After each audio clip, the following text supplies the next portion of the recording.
and this is my tech artifact on screencasting and assessing student learning. So, today we're going to talk about two different formative assessments you can use with technology.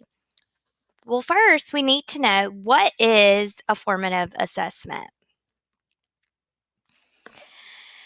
The general goal of a formative assessment is to collect detailed information that can be used to improve instruction and student learning while it's happening. What makes an assessment formative is not the design of a test, technique, or self evaluation per se, but the way it is used to inform and process teaching and learning modifications. And this came from the Education Glossary for Reform. So when I'm looking for a formative assessment, I'm looking for something I can collect meaningful data from. Two, something easy to navigate for my students and myself. Three, something that does not require one to one technology because my school is not up to date with technology, so that's not technically an option at this time. And number four would be free. It's my favorite words when it comes to technology tools. Which leads us to my favorite formative assessment tools, which would be Plickers and Kahoot.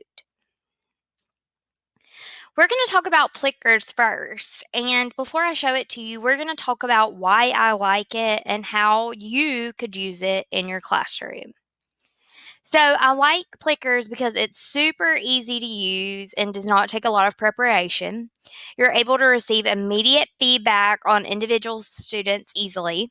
You're able to create your own surveys, multiple choice questions, and true and false questions. The reports are extremely detailed and allow for easy grading in the grade book. So Plickers is just like kind of straightforward. There's not a lot of pretty stuff going on there. It's just there. Some ways that you could actually use Plickers in your classroom is you could use Plickers to gather data on different types of problems to group your students. You could use Plickers as a ticket out of the door. Also, during your lesson, you could use Plickers to check for understanding and have ability groups. So that is Plickers. Now I'm going to show you how Plickers works. So this would be your home page for Plickers. As you can see, it's pretty easy. It has several different menu options for you. So, because I teach special ed, I set up like a little demo account so that no information is shared. One of the first things we're going to talk about when doing Plickers is your students do not have to have technology. Actually, what you would do is just print off these cards. And as you can see, you have A, B, C, and D. And basically, when you give them a question, if it is A, they turn it a certain way. So, no technology is needed for this except by the teacher who has the app on their phone or on an iPad, and they just scan the room. And each student will be assigned a card. So, when you put in your student list, you will automatically be given a card, or they'll automatically be assigned a card. So you just print those, or you can order them for Amazon. I think they're $20 on Amazon. So, anyways, like I said, this is the home page. I just have this little set for a demo class. What you do when you're ready to play the game, play now. We're going to say demo class. What item is the color orange? Baseball, soccer ball, volleyball, or basketball? So this is where they would just hold their card up, turn it A, B, C, or D. You would scan them, and then you could reveal the answer. And it gives us the answer. Once students have answered it, it will show us a graph of how many students answered this question correctly and how many did not. Another great thing about Plickers is they have a getting started guide. and it really gives you all the information you need to create your own classes. So that's why I kind of didn't go into detail. But Plickers is a great way to do one on one questions quickly, scan the room, and the further back you stand, the more students you can scan at one time. So this is Plickers. So now we are going to talk about Kahoot. And Kahoot is just as fun as it sounds. These are a few reasons why I like Kahoot. Kahoot is very engaging for my students. It allows students to work in teams and as individuals. And you're able to share and search for different Kahoot assessments that apply to you. And that's important to me to already have something created, and I can just pick something and it works great. So that's a good feature of the Kahoot.